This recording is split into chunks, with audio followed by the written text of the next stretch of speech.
नमस्कार दोस्तों, एक बार फिर से स्वागत है आपका अपने YouTube चैनल फ्री स्टडी पर।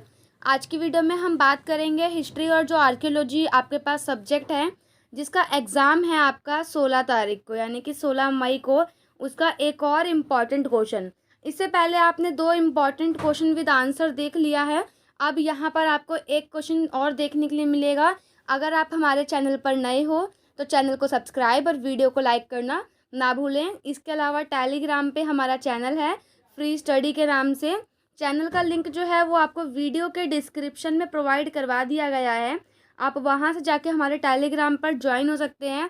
आने वाली सभी छोटी बड़ी अपडेट्स, साथ ही साथ नोट्स और इम्पॉर्टेंट क्वेश्चन, और जो ये मैं आप पढ़ाने वाली हूँ आज, इसका PDF वहाँ पर आपको ईजिली प्रोवाइड करवा दिया जाएगा। तो ये जो आपकी वीडियो होने वाली है, इसमें हम एक इम्पॉर्टेंट क्वेश्चन डिस्कस करेंगे। जैसा कि आप स्क्रीन पे देख रहे हो, इसमें आपका जो क्वेश्चन है 3 टाइप से पूछ सकता है। कैसे पूछ सकता है? 3 टाइप से। पहला है, पुरातत्व के क्षेत्र में उपयोग में लाई जाने वाली किन्हीं 2 तिथि निर्धारण विधियों की व्याख्या करनी है। दूसरा आपसे डायरेक्ट बोल सकता है कि काल मापन की जो विधि होती है, यहाँ गलत से विद्या हो गया, विधि आएगा। काल मापन की जो विधि है उसकी व्याख्या करो। या आपसे ये बोल सकता है कि पुरातत्व को परिभाषित करना है। ये आपको पता है कैसे लिखना है, तो मैंने आपको आंसर में ये नहीं करवाया है, मैंने डायरेक्ट आपको यहाँ से करवाया है। या आपसे बोल सकता है कि तिथि निर्धारण विधियों की व्याख्या करो। आपसे चाहे क्वेश्चन तिथि निर्धारण के ऊपर आए, चाहे आपसे क्वेश्चन आए काल मापन की विधियाँ, तो आपको आंसर में वही लिखना है जो मैं आपको बता रही हूँ। तो देखो, तिथि निर्धारण की विधियों को 2 कैटेगरी में डिवाइड किया गया है।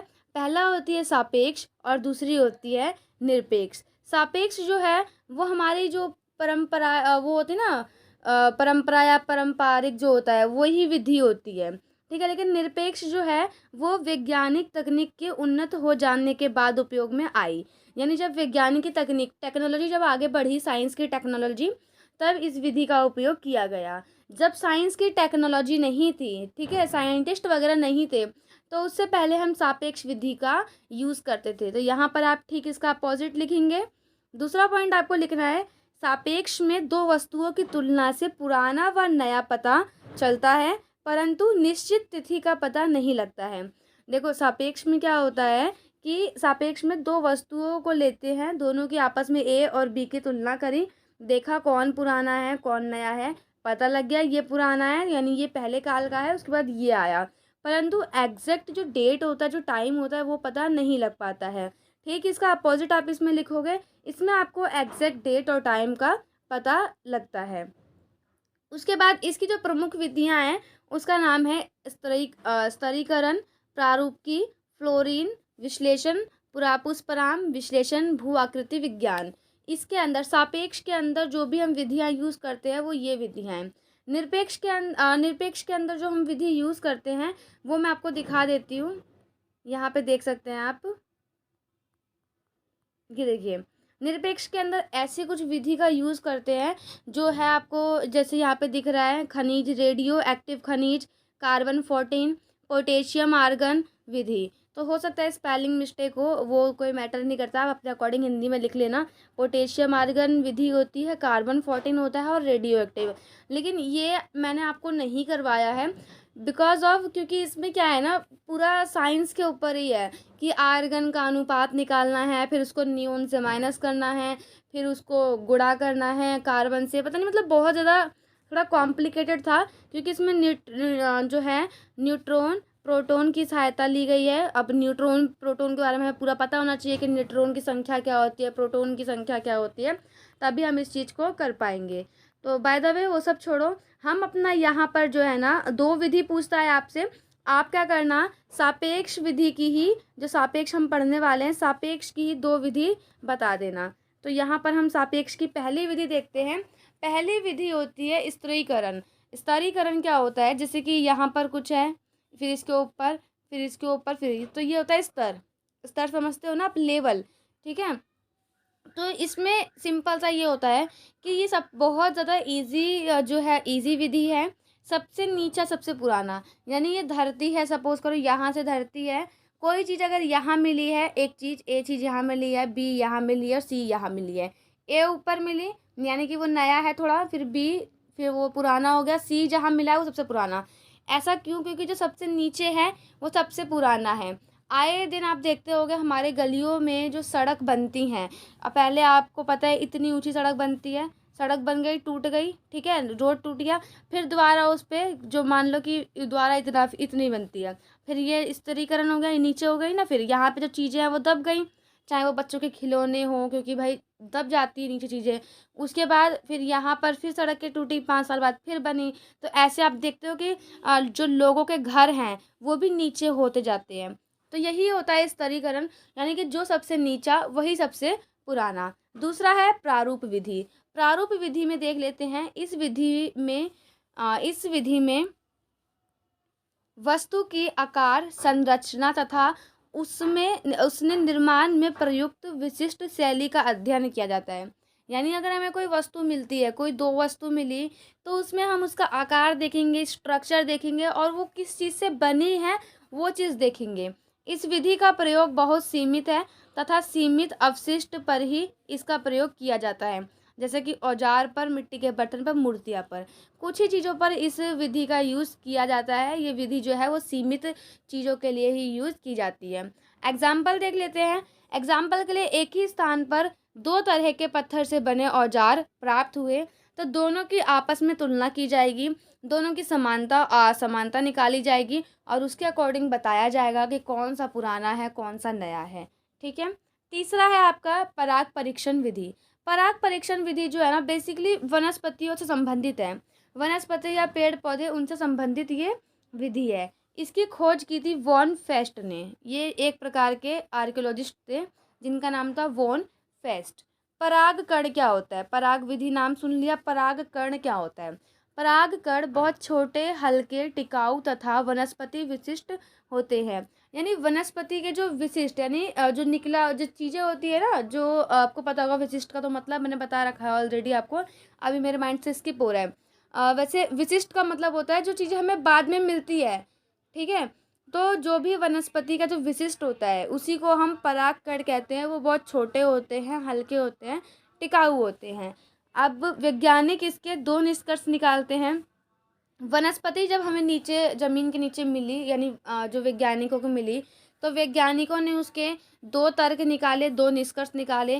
पहला निष्कर्ष था वनस्पति के साथ शवों को दफनाते थे। शवों यानी जो बॉडी वगैरह होती है, जब इंसान की मृत्यु हो जाती है तो जो उनकी बॉडी होती है, तो हो सकता है कि वनस्पति के साथ ही इसको दफनाते होंगे शवों को।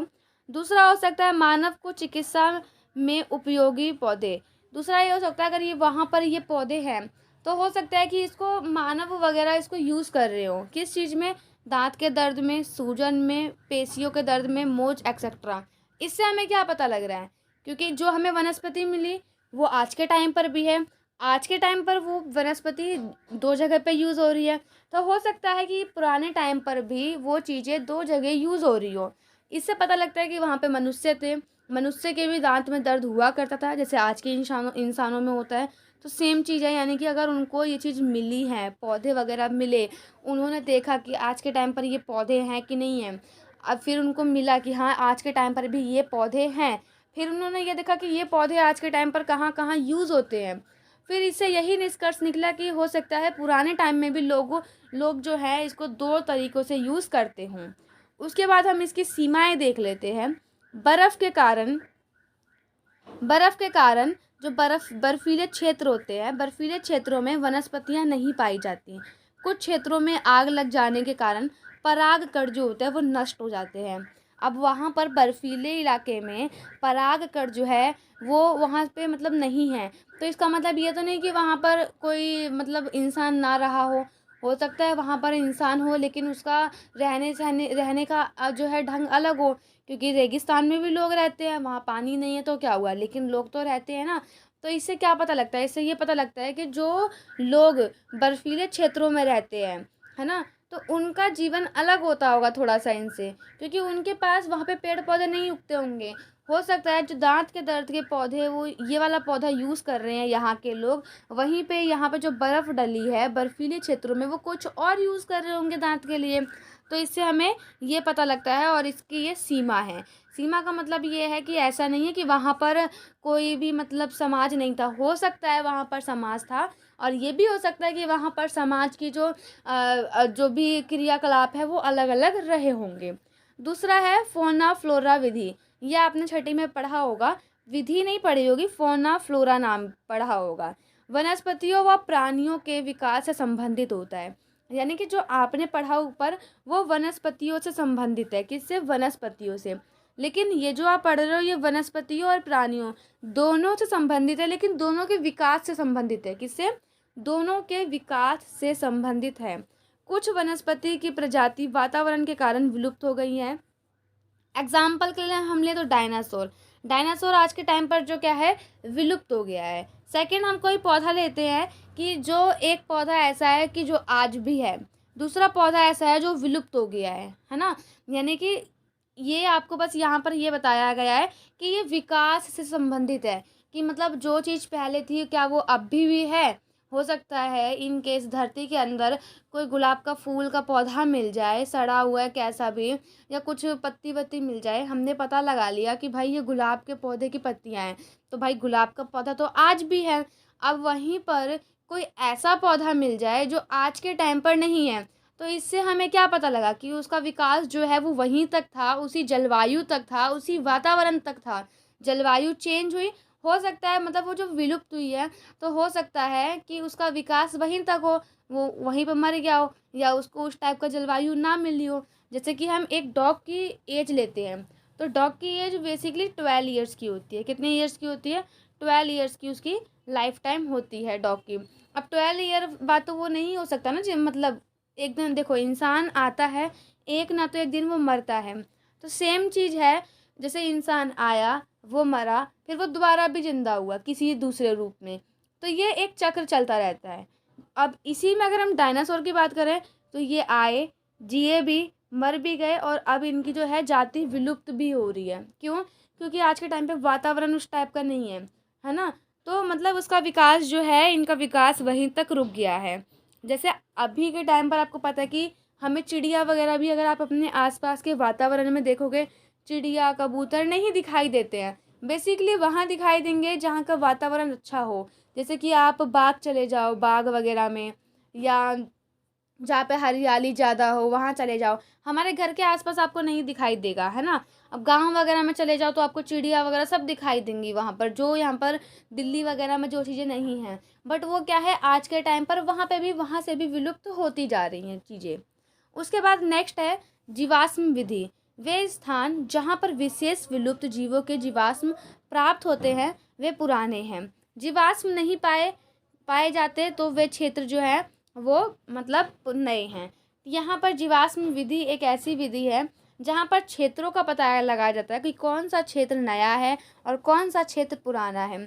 जिस क्षेत्र में कुछ भी चीज़ मिल गई, ठीक है, वे मतलब यहाँ पे बस बेसिकली यही लिखा है कि वे स्थान जहाँ पर विशेष विलुप्त जीवों के जीवाश्म प्राप्त होते हैं, यानी कुछ विशिष्ट जो होती है, कुछ चीज़ें वहाँ से अगर मिल गई तो यानी कि वो चीज़ें, वो जगह जो है पुरानी है, क्योंकि वहाँ पर कोई सभ्यता रही होगी तभी तो वहाँ से कोई चीज़ मिली है। एग्जाम्पल के लिए अगर हमें, अगर सपोज दैट यहाँ पे आप लोग रह रहे हो, सब लोग आपके घर के मतलब एग्जाम्पल दे रही हूँ मैं, आपके घर के 10 किलोमीटर दूर यहाँ पर कोई जगह है जो किसी को नहीं पता, सुनसान है। अब कोई वहाँ पर गया देखने के लिए, वहाँ पर आपको सिर्फ खिलौना मिला, बच्चे का खिलौना मिला, गिलास मिला, तो इससे क्या पता लग रहा है कि वहाँ पर कोई रह के गया है। यानी कि हो सकता है वहाँ पर भी लोग रहे हों और उनको वहाँ पर उनकी जो आवश्यकताओं की चीज़ें हैं वो नहीं मिली, जिससे वो छोड़ के चले गए। या हो सकता है कि प्रजाति जो है वहाँ से विलुप्त हो गई हो, उनको नहीं सही लगा हो, तो कुछ भी हो सकता है ना। तो यहाँ पर वही चीज़ बताया गया है कि वे स्थान जहाँ पर कोई चीज़ प्राप्त होती है, कोई भी जीवाश्म प्राप्त होते हैं वो पुराने होते हैं, जहाँ पर कुछ प्राप्त नहीं होता है वो चीज़ें नई होती है। नेक्स्ट है आपका फ्लोरिन विधि। फ्लोरिन जो है वो बेसिकली आपको पता होगा हड्डी वगैरह से जो संबंधित होती है, हड्डी वाले प्राणी। फ्लोरिन में आप लिख सकते हो ये जो संबंधित होती है हड्डियों वाले प्राणियों से संबंधित होती है। एग्जाम्पल के लिए हम देखें, हमें एक ही स्थान पर दो अस्थियां पाई गई हैं, सेम प्लेस पे पाई गई हैं, सेम जगह पर, सेम काल पर, यानी सेम प्लेस सेम टाइम पर सेम अस्थियां दो पाई गई हैं। अब उससे हम कैसे पता लगाएंगे कि कौन सी अस्थि पुरानी है और कौन सी अस्थि नहीं है?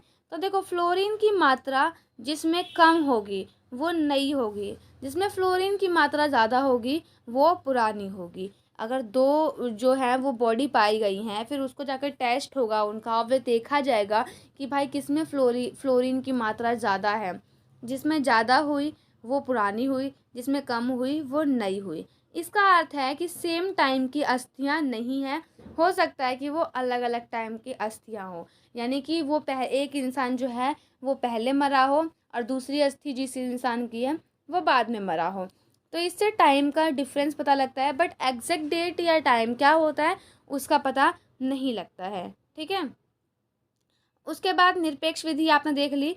तो आपसे जैसे क्वेश्चन में पूछा गया था, यहाँ पर कोई भी दो तिथि निर्धारण विधि पूछी जाती है, तो आप दो, मैंने आपको 6 समझाई हैं, 6 में से आपको जो भी दो अच्छी लगी हो वो दो आप अपनी तैयार कर लेना। और मैंने आपको शॉर्टकट में बताया है, उस दो विधि को आप ऐसे तैयार करना ना कि पूरा एक एक पेज आप पेपर में आए तो भर कर आओ। ठीक है। और आपको ये वीडियो कैसी लगी और वीडियो कितनी समझ में आई, एक कमेंट करके ज़रूर बताना। मिलते हैं ऐसे ही नेक्स्ट वीडियो में, तब तक के लिए जय हिंद, जय भारत। और हाँ, बेस्ट ऑफ लक आपके एग्ज़ाम के लिए। ऐसे ही अच्छे से पढ़ो लिखो और कुछ कर दिखाओ जीवन में।